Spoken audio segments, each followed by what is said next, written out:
Está no ar. Gente que Fala. O melhor programa de debates do rádio brasileiro. Gente que Fala. Tem texto e direção geral do jornalista Fausto Camunha. Gente que Fala. Reúne de segunda a sexta-feira formadores de opinião para discutir as principais notícias do dia. Gente que Fala. Tem o selo de qualidade APCOM.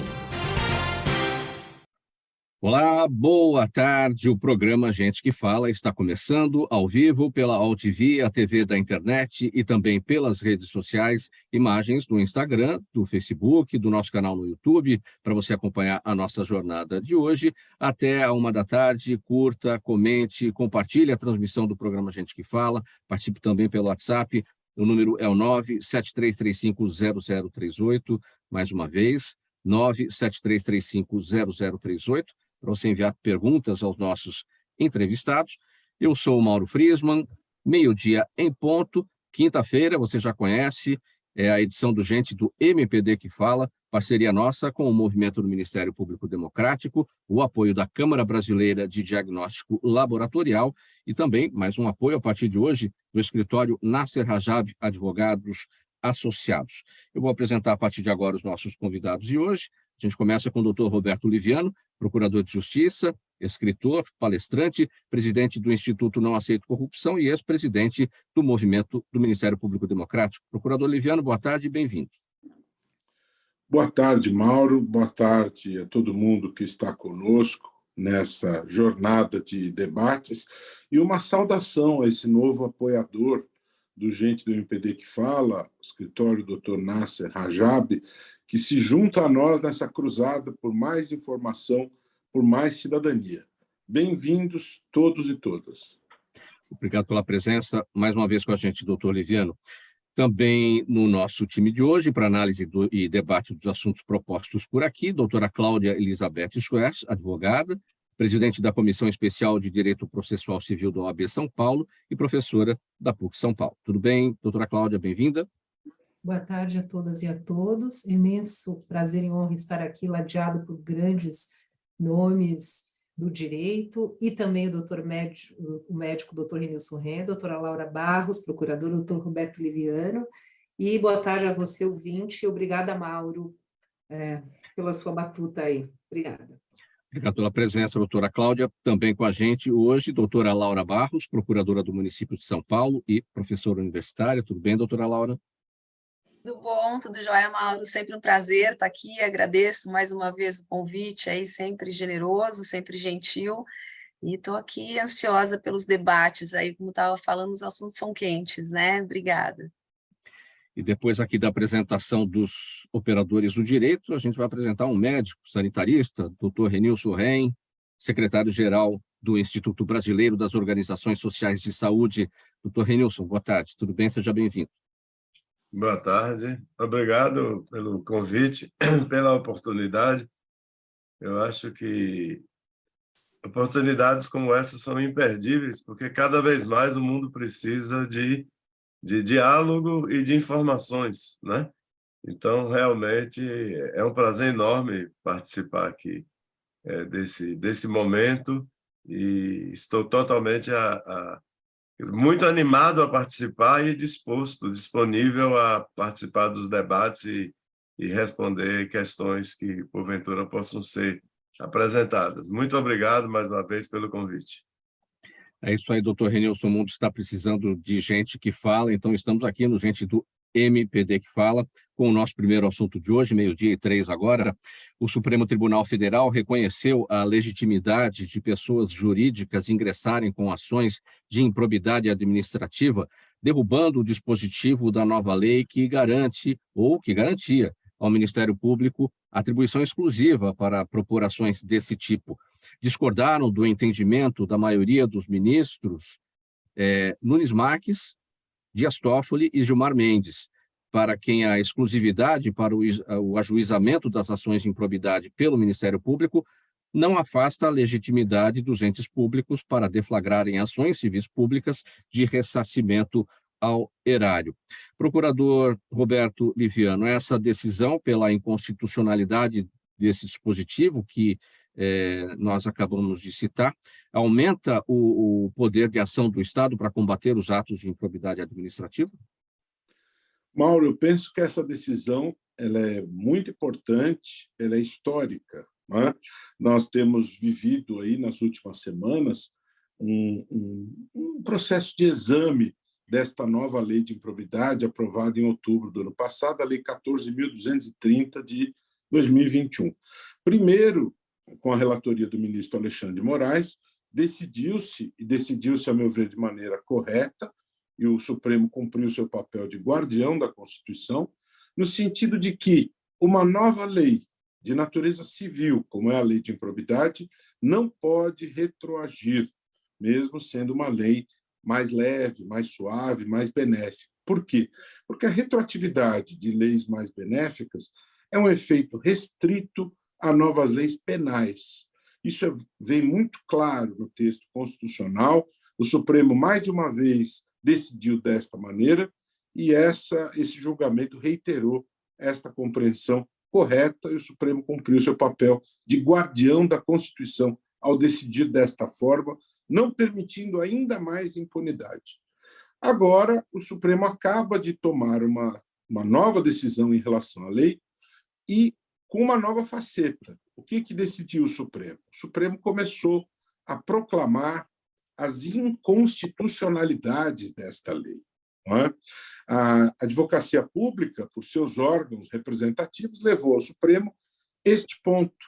Não é? Desde a sua origem, desde 1992, quando a lei foi editada, havia a previsão da legitimidade concorrente entre o Ministério Público e a advocacia pública para propor as ações.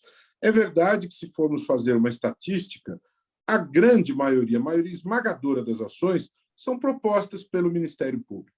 Mas eu sempre enxerguei como saudável esta colegitimidade. Ela é positiva para a sociedade e não me pareceu positiva essa exclusão da legitimação da advocacia pública.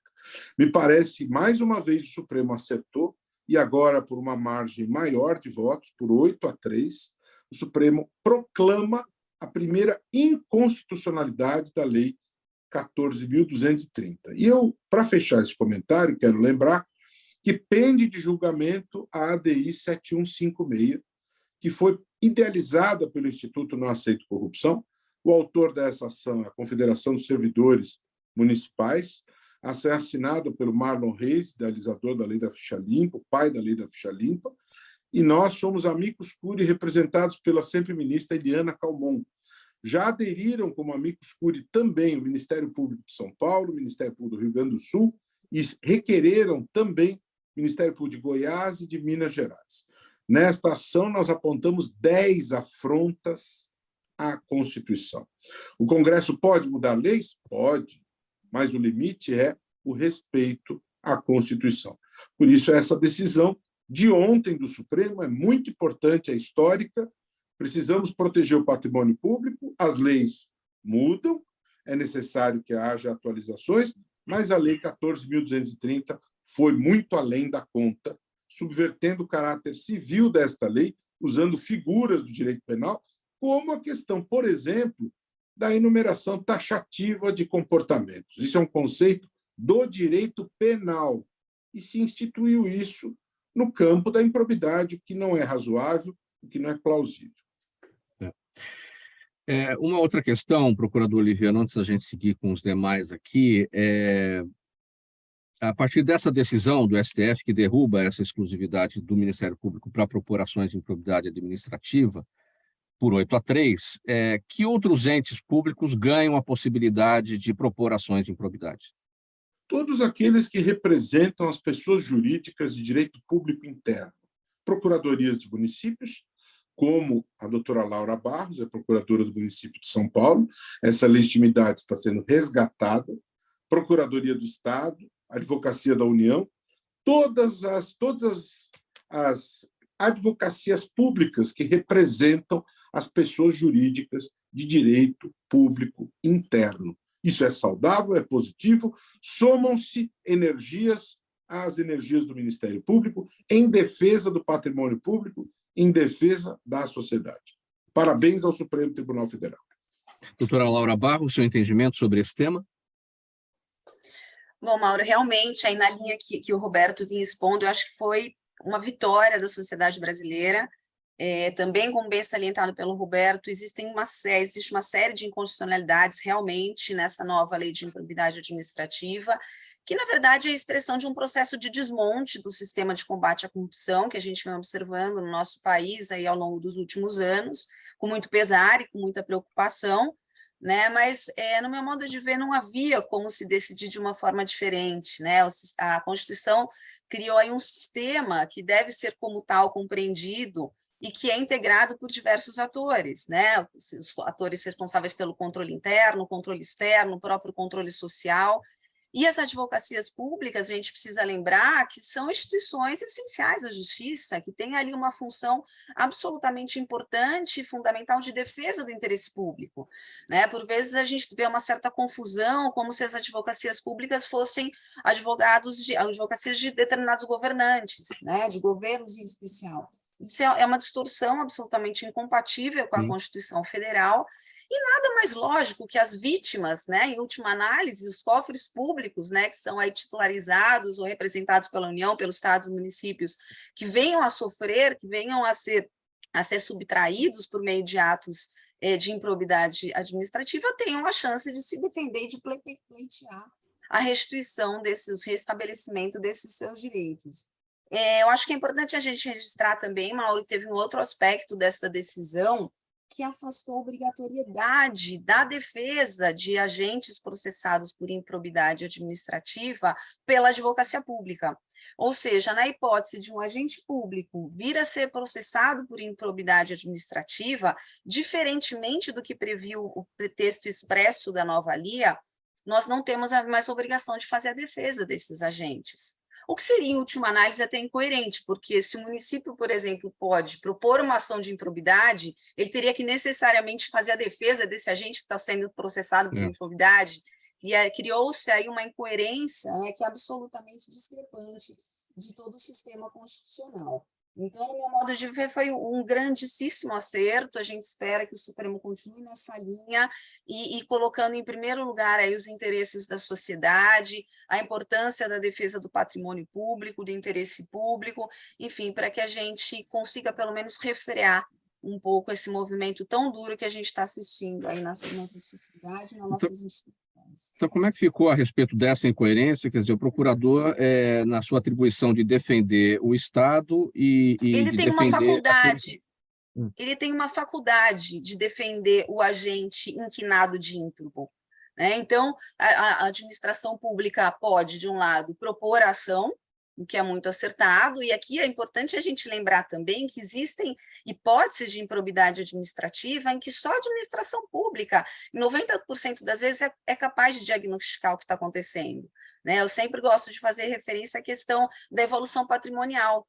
A administração pública, o controle interno, tem acesso integral à movimentação, à evolução do patrimônio dos agentes públicos. Essas informações não são franqueadas ao Ministério Público. Aliás, a tendência que vem sendo demonstrada pelo STJ nas últimas decisões é de que, enquanto em curso o processo, somente com a ordem judicial o controle interno poderia compartilhar com o Ministério Público.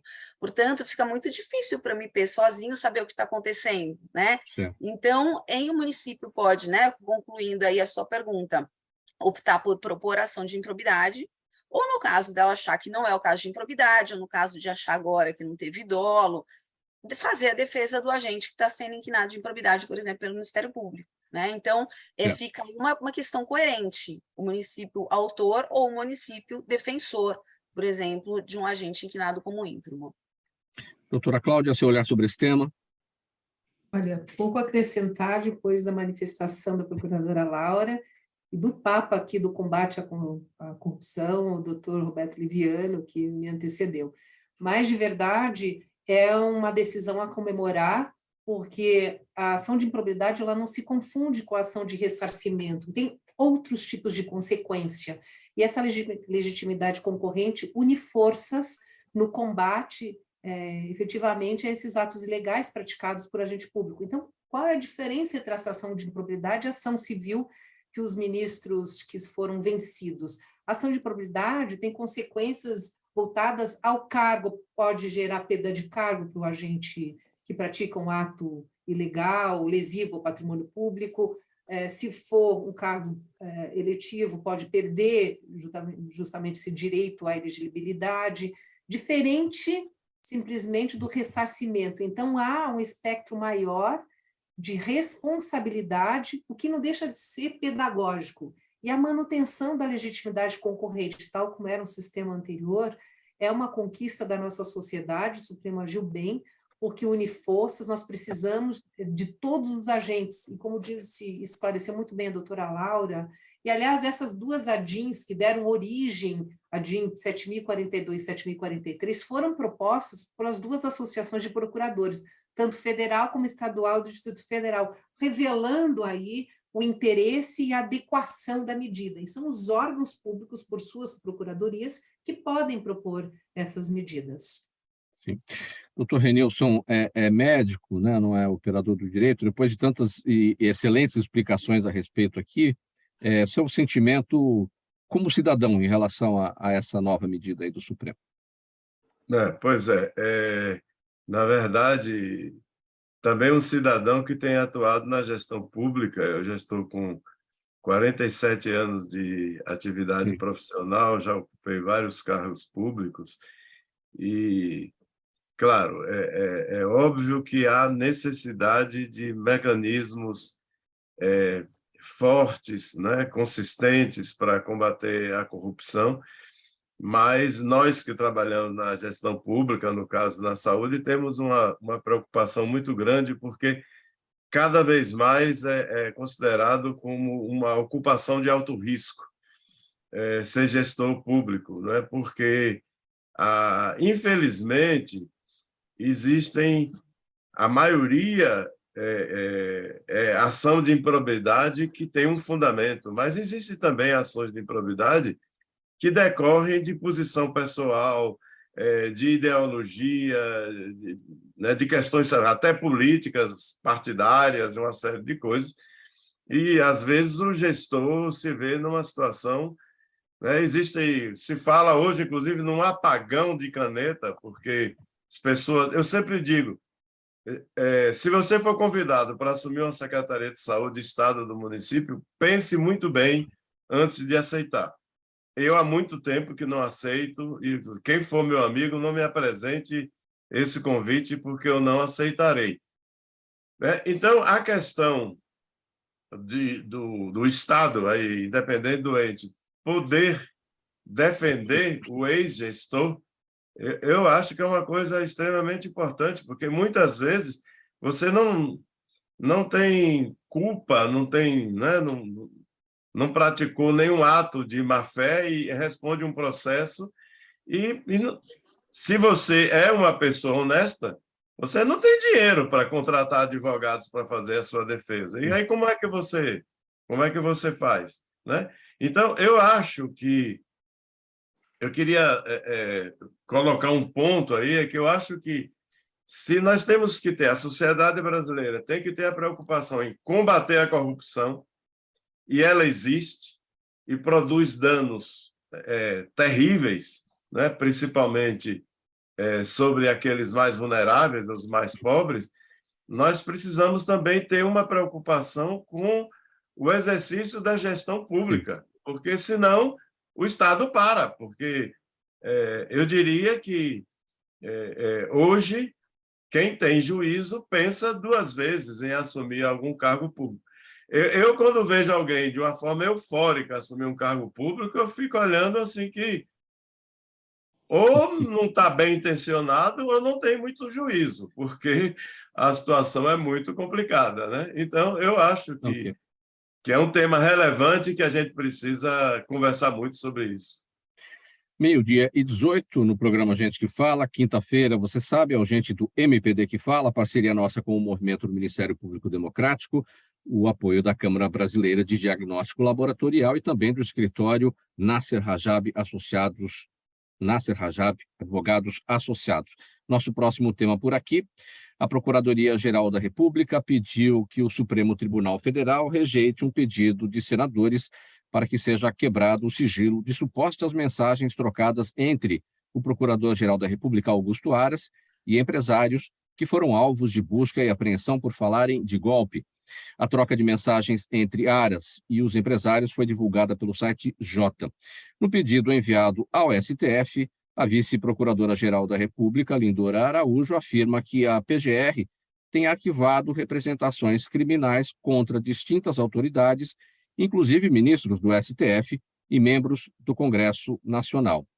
Procurador Liviano, quando a PGR diz, por meio dessa manifestação assinada pela vice-procuradora-geral Lindora, que a Procuradoria tem arquivado representações criminais contra ministros do STF e outros agentes políticos, e pede para que o Supremo Tribunal Federal rejeite aquele pedido dos senadores para que seja quebrado o sigilo de Augusto Aras, tem uma chantagem aí?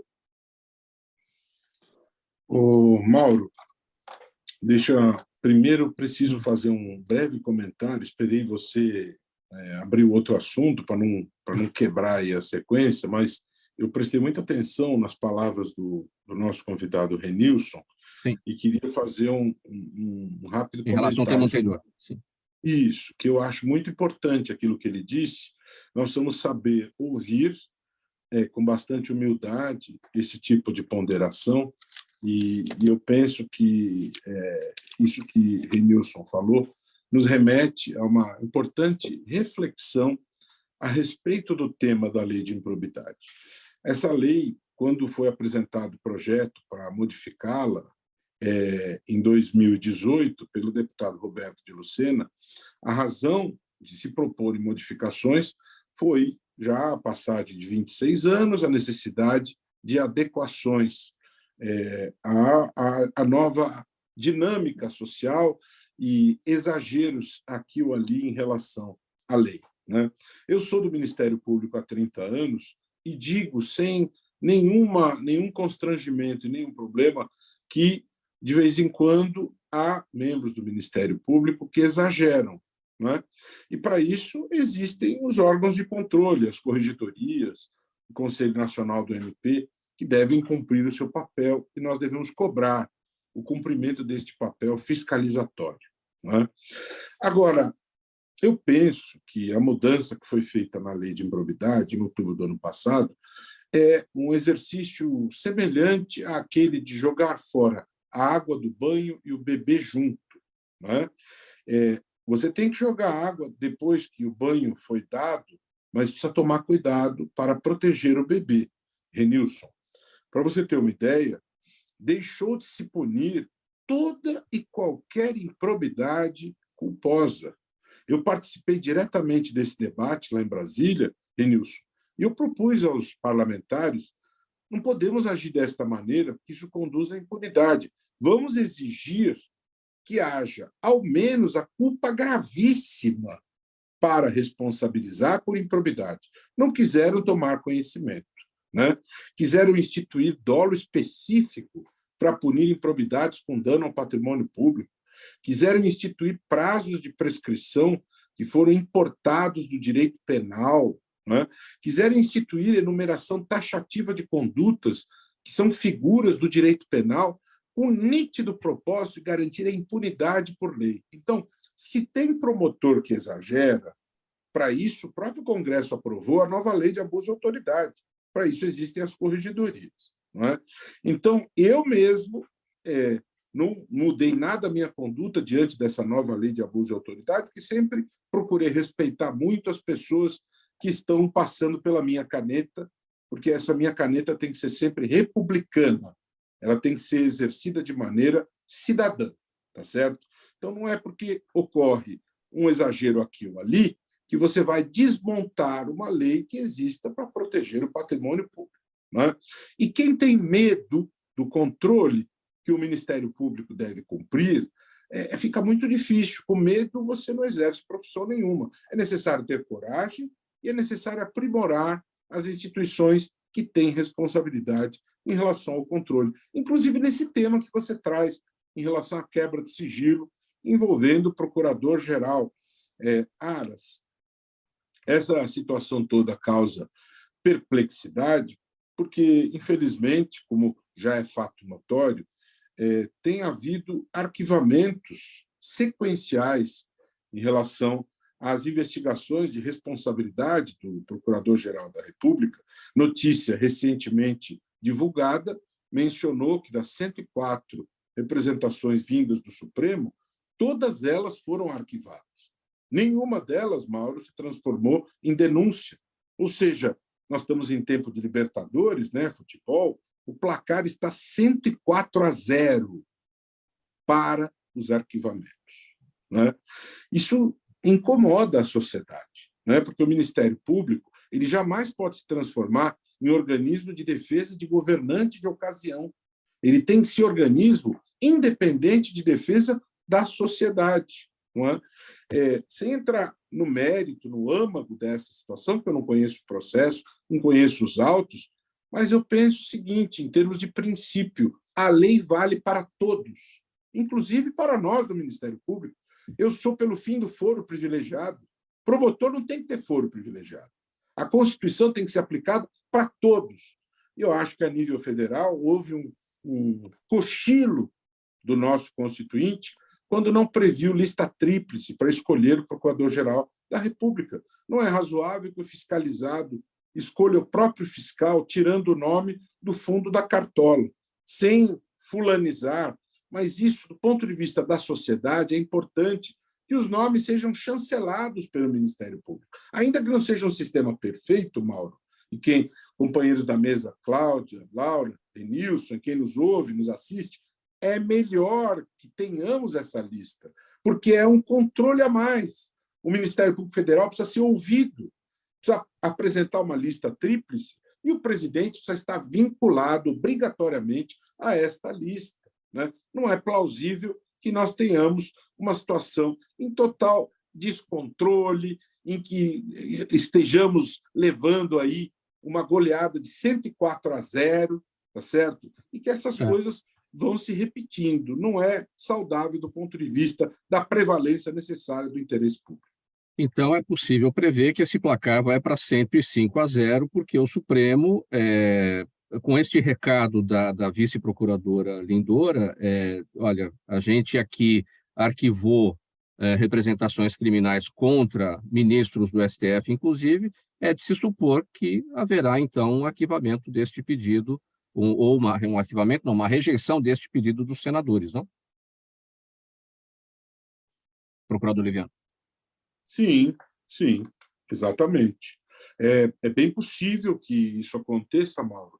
Não vamos fazer exercícios de futurologia, né? Não, porque pelo placar, né, que aconteça. vai para 105. É possível que aconteça. E nós precisamos também cobrar dos senadores o cumprimento do seu papel em relação a esse controle político do exercício da função, porque se o procurador-geral não cumpre o seu papel, ele pode estar sujeito ao controle que ministros supremos estão, deputados, senadores. Então, cada um, na República, na democracia, deve cumprir o seu papel. Doutora Laura, seu entendimento sobre esse tema?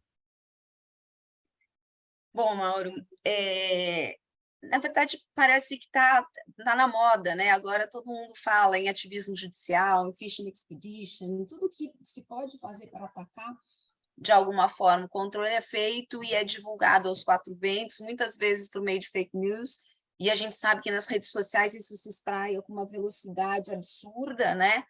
Mas o que a gente não pode se esquecer que o que está em discussão aqui, e, claro, os ânimos muito exacerbados pelo contexto eleitoral, mas o que se está discutindo aqui é a prevalência da nossa democracia, do sistema democrático, né, que está lá consagrado, cláusula pétrea da nossa Constituição Federal.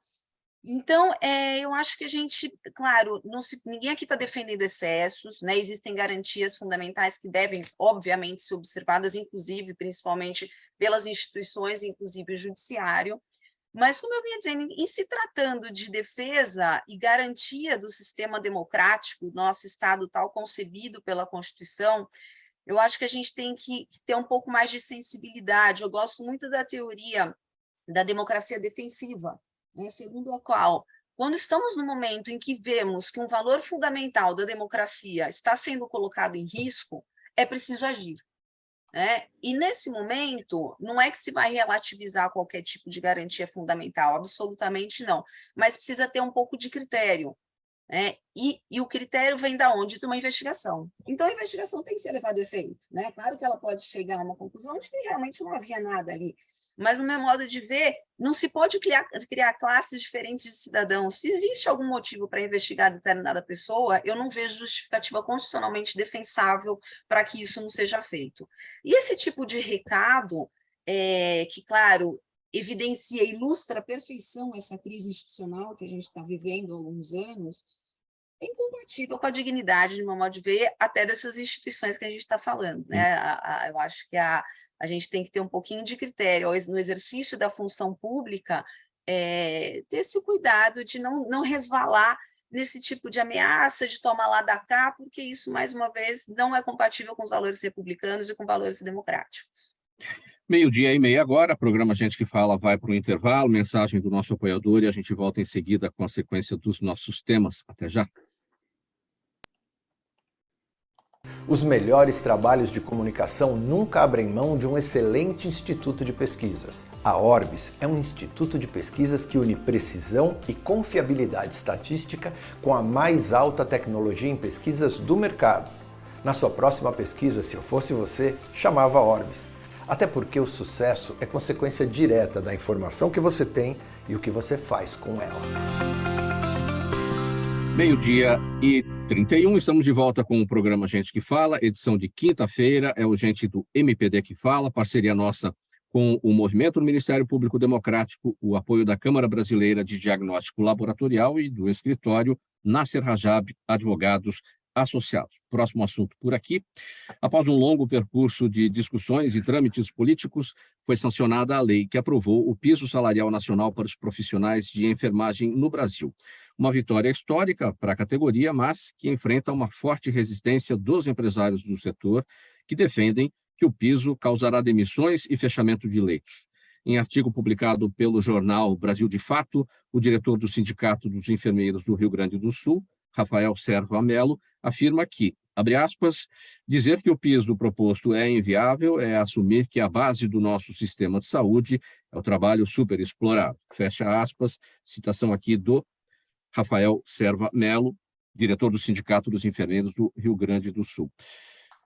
Doutor Renilson, na semana passada a gente tratou desse tema por aqui, o Carlos Alberto Goulart esteve com a gente, assessor de Relações Institucionais da FEOESP, ele comentou na ocasião a respeito da falta do apontamento dos recursos pela Câmara dos Deputados para o cumprimento desta lei, né? Em que pé está a situação? Continua desta forma, sem o apontamento dos recursos, para onde seguir? E a lei tem que ser cumprida, né? O piso tem que ser aplicado desde já. Bom, na verdade, esse tema tem estado aí candente nos últimos dias. Primeiro, é preciso dizer que é absolutamente justo, não é nenhuma... O piso não estabelece nenhuma remuneração absurda, né? Os profissionais de saúde realmente precisam ser melhor remunerados. A enfermagem é a base de todo o serviço de saúde, é o maior volume de pessoas trabalhando em hospitais e outros serviços, é sempre o pessoal da enfermagem. Agora, a questão é que a saúde no Brasil ela é muito mal financiada, principalmente o sistema público não tem os recursos necessários. Saúde é cara cada vez mais, né? Por um lado, pela incorporação de tecnologia, mas, por outro lado, porque é intensiva em mão de obra, né? Então, eu acho que o foco da discussão não deve ser ficar contra o piso da enfermagem, mas é buscar uma solução de como viabilizar o pagamento desse piso, né? Principalmente as instituições filantrópicas que dependem do que recebem do sistema público, e aí é uma situação de desequilíbrio do ponto de vista de mercado, porque essas instituições filantrópicas elas não podem precificar o seu serviço, porque isso é estabelecido pelo Estado. Diferente das unidades privadas lucrativas, que podem, é claro que isso vai causar um impacto, em última instância, para o usuário, né, que vai ter que pagar mais pelos serviços. Né? Mas eu acho que nós precisamos realmente encontrar uma solução, porque a lei está em vigor. Nos próximos dias, a remuneração já vai ter que se dar, pelo menos eu assim entendo, não sou advogado, mas na minha experiência como gestor, eu acho que a lei está em vigor, ela tem que ser cumprida. E nos próximos dias, o salário de agosto já vai ter que ser pago, obedecendo o piso. Um último comentário, pelo menos nessa primeira fala, é que o impacto ele é diferente entre os setores, entre os estados e as regiões do país. Né? No Sudeste, no setor público, eu acho que o impacto praticamente inexiste, mas principalmente no Norte e Nordeste, nas instituições filantrópicas, o impacto é muito grande, né? Porque a remuneração é muito diferente nas diversas regiões. Então, eu acho que é uma situação complexa num sistema de saúde que é extremamente complexo e muito mal financiado. Qualquer sistema público no mundo que se pretenda universal, mais ou menos 70% é gasto público, enquanto no Brasil é menos de 50%. Né? Então, é mais um problema, né, para a gente administrar, e eu acho que tem que se ter muito diálogo e boa vontade para encontrar uma solução para esse problema. E nessa solução, bem brevemente, doutor Renilson, a gente consegue ter uma equação, né? Como o senhor destacou aqui, no Sudeste o impacto não seria tão grande, diferentemente do que seria no Nordeste. Tem uma equação para resolver essas regionalidades e fazer os impactos serem mais amenizados, mais amenos? Não, na verdade, o problema é que no Brasil, quando se fala em piso, as pessoas leem como teto ou como o valor, né? Na verdade, o que eu entendo que o piso procura estabelecer, sendo redundante, é a remuneração mínima. É claro que os mercados são diferentes, podem remunerar 2 vezes esse piso, 3 vezes esse piso. Eu entendo que a intenção dos legisladores foi dizer, não, nenhum enfermeiro deve ganhar menos do que isso. Né? E como eu disse, não é nenhum valor absurdo. Né? Então, eu acho que é preciso que haja uma convergência de um diálogo em busca de uma solução, porque, na verdade, eu acho que nós estamos vivendo um tempo que o parlamento está sendo muito generoso em conceder vantagens, né? Só que, como já dizia o ministro Delfim Neto, não existe almoço de graça. Então, nós temos que discutir como resolver o financiamento. E, mais uma vez, eu acho que a saúde tem que deixar de ser apenas uma citação nas campanhas para ser uma preocupação efetiva do Estado brasileiro, porque é algo que interessa a todos, principalmente aqueles mais frágeis do ponto de vista econômico e social. Muito bem, faltando 23 minutos para 13h, a gente vai seguir para o próximo assunto aqui, para análise e debate dos nossos convidados de hoje. É o seguinte, além de garantir influência e poder, conquistar uma cadeira na Câmara dos Deputados faz bem para o bolso. Um levantamento feito pelo Globo, com base no patrimônio declarado por mais de 1.000 candidatos a deputado federal, revela que aqueles que venceram a eleição em 2018 viram seu patrimônio crescer em média R$600 mil nesses 4 anos, enquanto os bens dos que disputaram e perderam aumentaram R$100 mil em média. A comparação foi feita com base nas declarações de bens enviadas pelos políticos ao Tribunal Superior Eleitoral. Procurador Liviano, o que esses números, o que esse levantamento, esse estudo nos revela? 2 comentários, Mauro, eu gostaria de fazer sobre essa importante reportagem. Em primeiro lugar, o ministro Alexandre de Moraes, quando assumiu a presidência do TSE, Ele foi relator de um tema e se posicionou com firmeza em relação a isso, e acabou o TSE se reposicionando no sentido de ampliar o grau de transparência das informações em relação aos candidatos no que diz respeito aos seus patrimônios. Merece aplauso o TSE por essa decisão, porque os cidadãos eles têm todo o direito de ter todas as informações possíveis para formar as suas convicções para as decisões que tomarão no dia 2 de outubro. É muito importante a transparência. É muito importante o Brasil cumprir os compromissos que assumiu ao ser signatário do Pacto dos Governos Abertos, ao lado de outras 7 nações do mundo.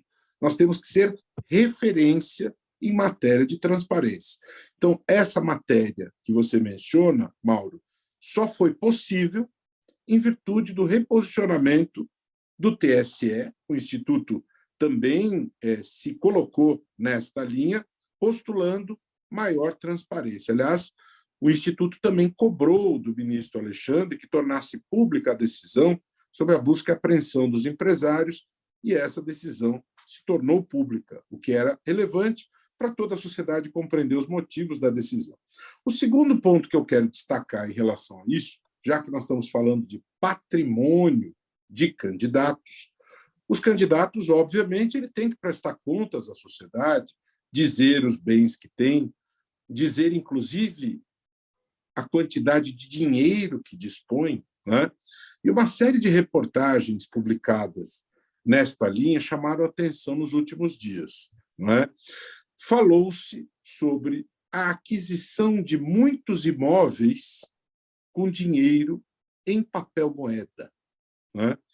E eu acho importante refletir a respeito disso, porque o mundo está deixando de fazer negócios usando papel moeda, né? Não se usa mais. Se você andar pelas ruas, o vendedor ambulante que vende os seus produtos na rua, ele já tem a maquininha e já faz negócios bancarizados, tá? Na feira livre, quando as pessoas vão comprar frutas, verduras, hortifruti na feira, os feirantes fazem transações bancarizadas, porque ninguém tem nada a esconder, né? Essas transações são rastreáveis, ninguém tem nada a esconder. Se você vai com a sua família num restaurante, você não saca maço de notas de dinheiro para pagar a conta. Todo mundo paga com cartão de débito, de crédito, até o cheque já é um animal em extinção, ninguém usa mais cheque, não é? Que se dirá, então, Mauro, da compra de imóveis de milhões usando dinheiro vivo, né? Não só porque não é um hábito utilizado no dia a dia, mas também pelo risco de assalto, né? Quem que vai circular com milhões em cédulas, sendo o Brasil um país em que a criminalidade tem índices exorbitantes? Me parece, apesar de não ser proibido, é permitido, mas comprar imóveis ao longo dos anos em valores milionários, como a imprensa noticia, nós estamos falando especificamente do presidente da República, não é? Fazer isso, ainda que permitido por lei, se não, proibido não é, mas é estranho, é suspeito, não é? É atípico, é anormal, não é? Porque quando você faz uma transação de valores altos, ela é notificada ao IFE, a Unidade de Inteligência Financeira, antigo COAF, né? Ninguém tem nada a esconder. O Banco Central Europeu, há alguns anos, tirou em circulação a nota de 500 euros. Essa é a tendência do mundo. O Brasil, na direção oposta, ele lançou a nota de 200, que o trabalhador humilde não vê nas suas mãos. O único momento em que foi vista essa nota, de maneira ampla, foi nas nádegas do senador Chico Rodrigues, quando lá foram encontrados 33 mil reais. Essa nota não era necessária. O Brasil foi na contramão do mundo. Então, em matéria de dinheiro, inclusive essas compras de imóveis, esse dinheiro usado para comprar imóveis sequer estava declarado no imposto de renda como um numerário disponível, né? Então, Mauro, fechando, transparência total e absoluta. Como diz o ex-juiz da Suprema Corte americana, Louis Brandeis, a luz solar é o melhor desinfetante. Quanto mais luz solar, melhor, para podermos enxergar com clareza tudo que nós precisamos ver. Doutora Cláudia Schwers, sobre esse tema, seu entendimento, candidatos enriqueceram 5 vezes mais durante o mandato. Esse tema foi muito bem abordado pelo economista Cláudio Ferraz, da PUC do Rio de Janeiro, e traz para a gente um elemento importante de reflexão, que é muito difícil identificar a origem desses recursos. Então, o que a gente sabe é que isso é público e notório, que os candidatos mais ricos são aqueles que se elegem em maior número. Há muitos candidatos que têm negócios lícitos, então é difícil essa identificação, e sem dúvida, acho que o princípio da transparência, que deve nortear todos os atos do agente público, deve prevalecer, não só as informações, mas também os indícios, como bem apontou o procurador Roberto Leviano. É difícil, acho que nós temos que estar atentos, a sociedade precisa acompanhar todas essas informações relevantes de quem ela elege, para, inclusive, nas eleições, e nós estamos próximos aí, bem decidir e melhorar o Brasil, pelo voto a que nós vamos mudar o Brasil e aprimorá-lo, mantendo a democracia. Então, mas não é uma tarefa fácil nem para os órgãos de fiscalização distinguir o que é enriquecimento lícito e ilícito, salvo se tiver uma grande diferença patrimonial. E não há dúvida também que essa questão colocada agora, pagar em dinheiro valores relevantes, é absolutamente fora de contexto, muito raro, é um indício relevante que deveria levar para instauração de investigação pelos órgãos competentes. Era isso, devido ao tempo aqui, eu vou já encerrar minha fala sobre esse tema. E faltando agora 14 minutos para 13h, até por conta do tempo, eu vou avançar aqui para o próximo tema, que tem a ver com a questão do mercado de trabalho para as mulheres, para a gente ouvir a doutora Laura e a doutora Cláudia. O Senado aprovou ontem a criação do programa Emprega Mais Mulheres, previsto na medida provisória número 116. O programa determina que mulheres recebam o mesmo salário dos homens que exerçam a mesma função na empresa. Além disso, a MP dá prioridade para que mães de crianças de até 6 anos de idade possam atuar na modalidade de teletrabalho ou na flexibilização da jornada. O projeto, que segue para a sanção presidencial, prevê ainda o apoio ao microcrédito específico para as mulheres. Seu entendimento, doutora Laura Barros?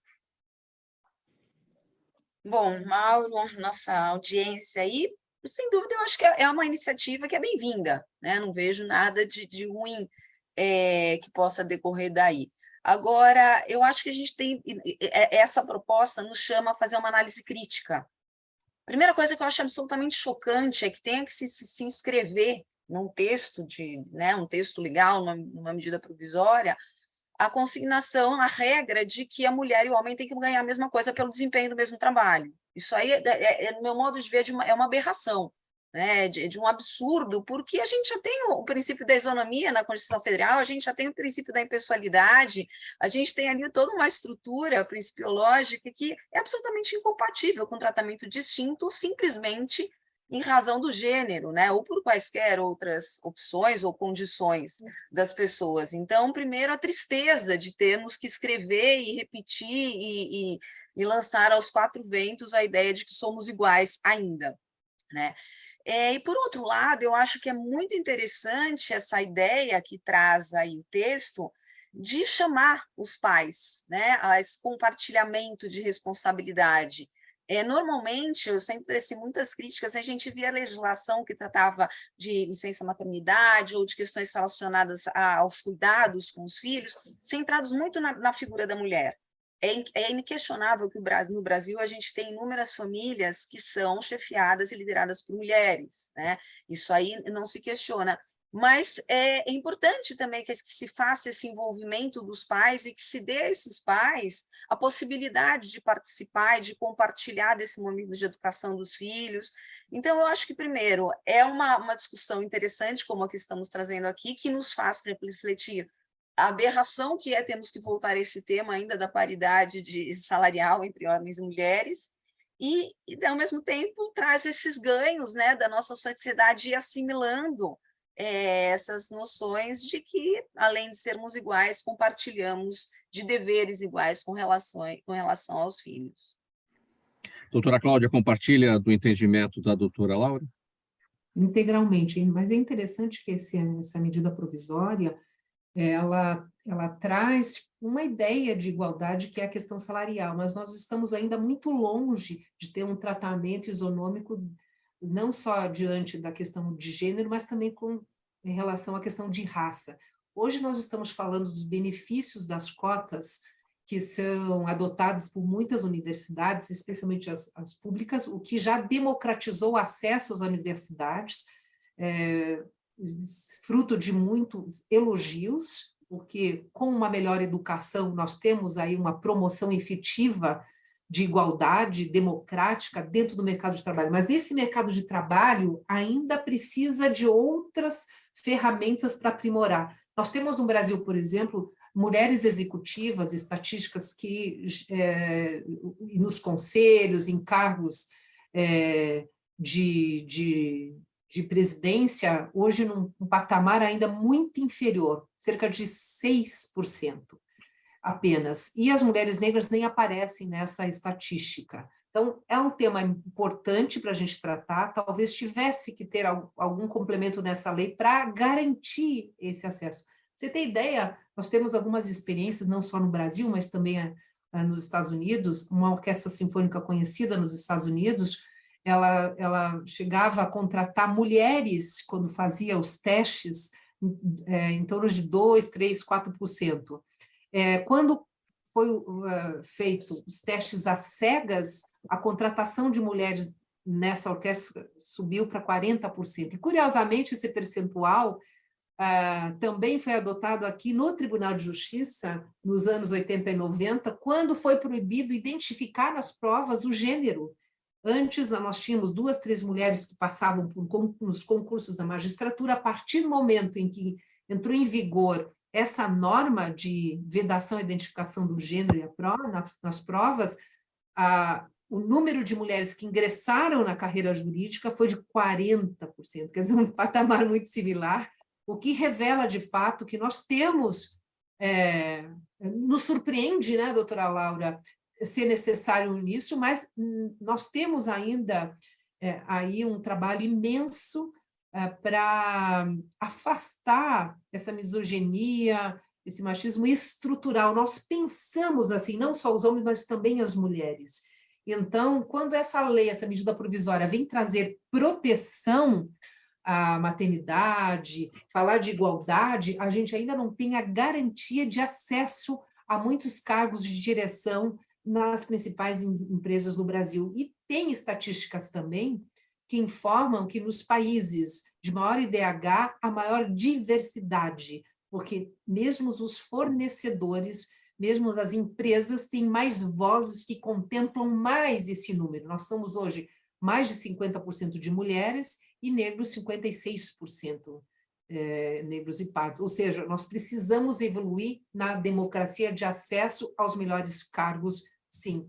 Agora, dá para comemorar já essa iniciativa, precisa talvez o incremento dela. Faltando 8 minutos para 13h agora, a gente vai para as perguntas da nossa audiência. Eu vou pedir brevidade para todo mundo, para que a gente consiga cumprir com todas essas questões aqui de quem está acompanhando a gente pela UALTV aqui ao vivo e também pelas redes sociais. Procurador Liviano, Marcela Cabrini está no Facebook e ela pergunta o seguinte: qual é exatamente o foco do livro sobre os 200 anos da independência do Brasil que o senhor está lançando? É um trabalho que nasce a partir de mãos de diversos operadores do direito. A gente tratou a respeito na semana passada aqui, nesse mesmo espaço, e que é organizado pelo senhor e pela professora Rita Biazon, né? Obrigado pela pergunta da Marcela. Né? O lançamento do livro vai ser no próximo dia 7 de setembro, das 11 às 15 horas, na livraria da Vila, Fradique Coutinho 915, quando nós vamos ter uma mesa de debate com Renato Giannini, ex-ministro da Educação, Gonzalo Vecina, idealizador e criador do SUS e da Anvisa no Brasil, comigo e com a professora Rita, sobre a mediação de Kátia Brembati, do Estadão, presidente da Abrage. Marcelo, o foco do livro é reunir 20 recortes, 20 análises de estudiosos sobre o que se passou no Brasil nesses 200 anos, desde a independência até hoje. Que balanço se pode fazer em relação a esses diversos campos, da educação, da saúde, corrupção, racismo, violência contra as mulheres? Para isso, nós reunimos essas pessoas todas e apresentamos 200 anos de independência, das margens do Ipiranga à margem da sociedade, da Cartier-Latam, com prefácio de José Renato Nalini, e já temos previsão de lançar também no Rio de Janeiro, em Brasília e em Recife. Pergunta aqui do seu Jaime, do Jardim Bonfilholi, sempre participando com a gente. Obrigado mais uma vez, seu Jaime. Doutor Renilson, ele quer saber qual é a estimativa do número de pessoas que vivem sem saneamento básico mínimo no Brasil. Bom, eu não tenho esse número assim de pronto, mas sem dúvida que é um percentual muito alto, com consequências muito sérias sobre a saúde da população. Não só, como alguns imaginam, em cidades pequenas e principalmente na região norte, mas de uma maneira muito impactante nas periferias das grandes cidades.